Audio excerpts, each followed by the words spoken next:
What's going on, guys? Paul here. Welcome back to another Cardano video. If you're new, make sure you hit the subscribe and the notification bell, because what I do here is all about Cardano and the Cardano ecosystem. So today I had planned to dive into the Cardano Summit, which is happening next weekend, the hype that is building around it, the trailer that came out over the last few days, which is playing behind me, looks really good. Lots of hints about what might be coming from Charles in recent videos. We also seen Sydney, the head of comms at the Cardano Foundation, telling us that some of the partnerships that they're announcing are going to blow people's minds. But I have to set all of that aside. Might look at that either this evening or tomorrow. Right now, the markets are crashing all around us. For people that might be just into Cardano and don't look outside of it, don't worry, it's not just Cardano. It's not even just Bitcoin or cryptocurrency. This is the world markets right now that are having a bit of a scare, I would say, from what's going on over in China right now with Evergrande. So we'll jump into that. I'll keep it as quick as possible. It is developing as I am recording this, so if I've missed anything, do leave it in the comments down below. Share this out there and give it a like as well. I really do appreciate that. Let's just jump into it.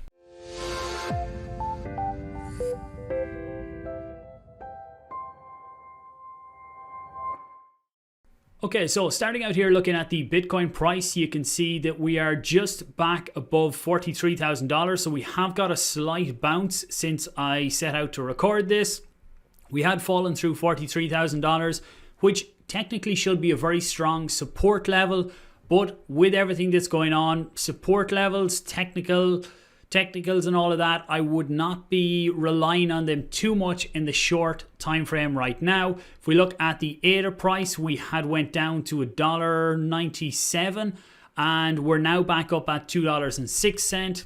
Will we hold? Will this be the bounce to keep pushing us to the upside? Right now, things are very shaky. I wouldn't be too confident in either direction right now. So anyone telling you this is the bounce, go in now, I would say, look, just take a step back, watch what's going on, and don't FOMO either into the market or out of the market right now. Generally, when we get things like this, when you get big crashes, you will get a bounce. So if your plan is to sell out, generally you do get a bounce and you will be able to hopefully sell out on a bounce. For me, I'm just holding right now. If the market continues down over the next while, I'm happy to hold what I have. If you are holding cryptocurrencies right now that you are not confident in for the long term, you don't think there's good fundamentals there, then I would really be reconsidering holding them right now for what is going on. You can see here, this would have been the uptrend you would have expected us to hold.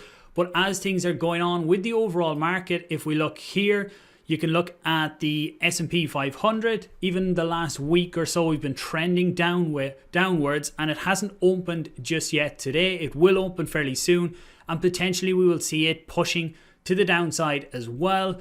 Even if you look at the Dow Jones, you can see the same thing. The last week or so has not been great, pushing to the downside towards the tail end of last week as well. And I would expect today this may continue on a downward path as well. This is all centering around a company called Evergrande, and if you look at their chart, this whole year really has not been good for them. But if we look here, you can see Evergrande, they are a property company in China. They grew to be one of China's biggest companies by borrowing more than $300 billion. That is a crazy amount of money. Last year though, Beijing brought in a new rule to control the amount owned by big real estate developers. So this is what's starting to cripple them right now, is this new ruling that came in, and all of a sudden they need to reassess what's going on. You can see they've started to repay investors in its wealth management business with property, because they don't have the funds. They have lots of property, but they also have lots of bank debt there as well. So all they have to give is properties right now.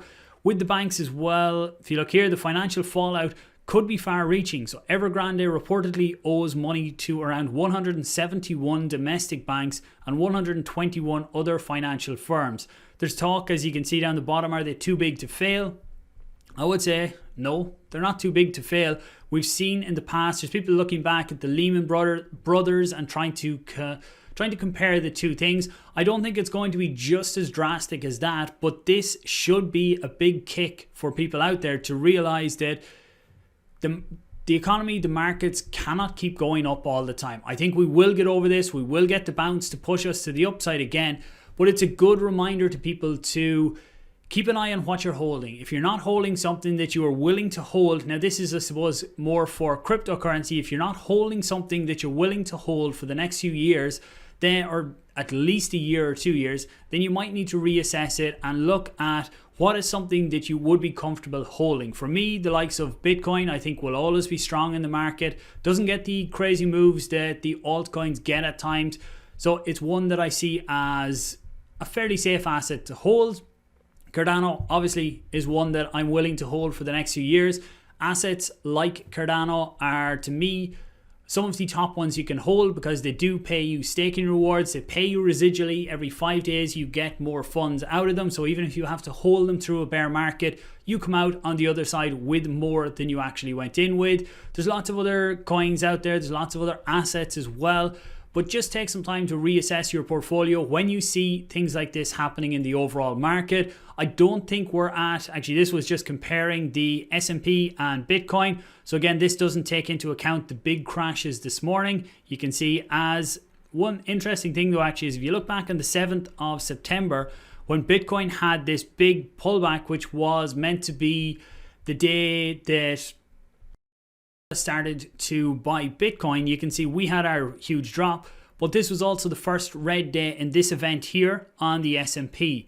One other one that I didn't show you is the Hang Seng. You can see here, as it opened today, had a big drop, currently getting a bounce.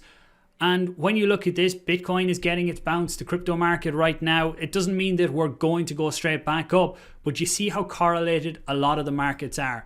If we look at the DAX here as well, opened up today way down. It hasn't got any bit of a bounce yet, but we'll keep an eye on this. Maybe today I'll put out another video as well to take a look at where it is.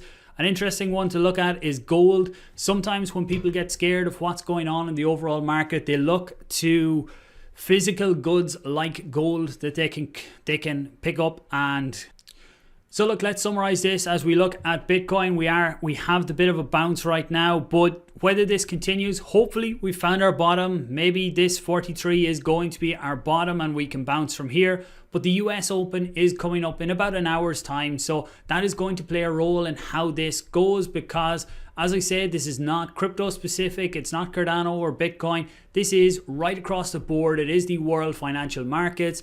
The way I look at this with non-financial advice as well is I am looking at this as a warning sign for people, a warning sign for us within crypto to reassess your portfolio. The majority of your portfolio should be assets that you are willing to hold for the long term, that you wouldn't mind going through a bear market with. It's always good to have a small percentage then, and some of the riskier assets or some of the riskier coins as well that can give them really big explosions in multiples. So again, I'm going to get into that over the next few weeks as well, looking at some of the new projects coming out on top of Cardano to ones that I potentially see some really big things happening with.